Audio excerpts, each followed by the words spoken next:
When my parents separated the second time, my younger sister was about 13, and my parents were separated for a period of 3 years. And during that time, she lived her own life. As a young teenager, did what she wanted, when she wanted. So my mother was living somewhere else and trying to exercise parental control with another parent who exercised none. She was smoking joints and then dabbling in drugs. And an ex-boyfriend of hers once said to me, and then she found heroin and that was her sweet spot. And she must have been at that stage about 17. Well, what happened is my father was diagnosed with a terminal illness and he and my parents reconciled. And there was a period of a lot of change after his death. My younger sister and my mother had a reasonable amount of conflict about trying to come back in and exercise parental control that hadn't been there for a period of time. And she had a boyfriend that none of us thought much of. It was a very tempestuous relationship.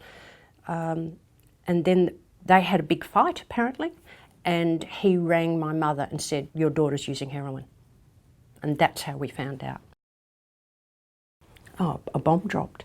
Yeah. I can remember I was driving home from where I was working at the time. I could take you to the spot I was when my mother rang me to say that the boyfriend had rung her to say she was a heroin user. It was a bomb.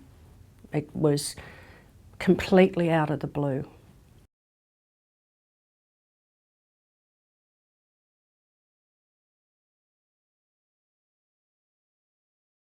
It didn't occur to us to go looking for it. And support versus advice, they throw them out on the street, but support's a different thing.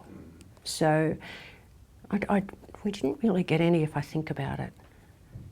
But I suspect part of that was us not knowing to ask for it and shame. Absolute shame. You couldn't talk about it.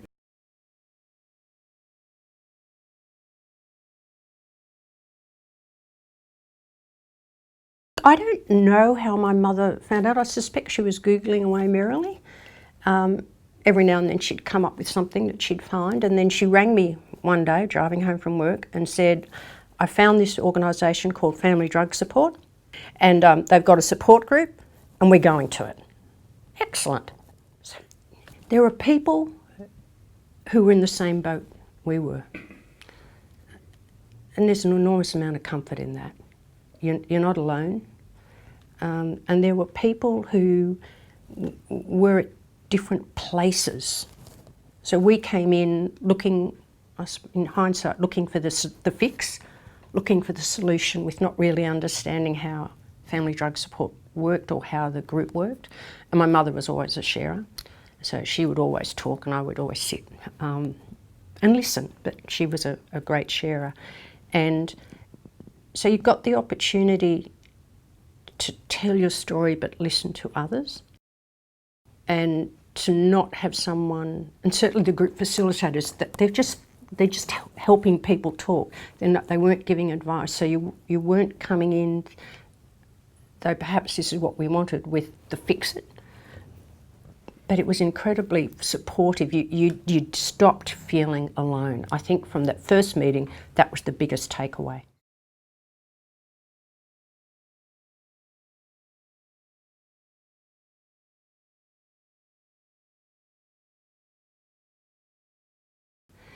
Well, in fairness to treatment services, they've moved along. Certainly when we're going back to the late 90s and the early 2000 to 2010, treatment services completely neglected families. We were the problem. They wouldn't do drugs if we weren't a problem. So that's changing, but it's including families in the framework of care. So I recognise the issues around privacy and all of that, but there is a space for families in the framework around this person, however that looks. So if the framework is inpatient rehabilitation or outpatient conversation, families are integral to that person staying well, and I'm using that word, I'm not using drug-free, staying well. So it's a different thing altogether, but understanding that families are an integral piece of that.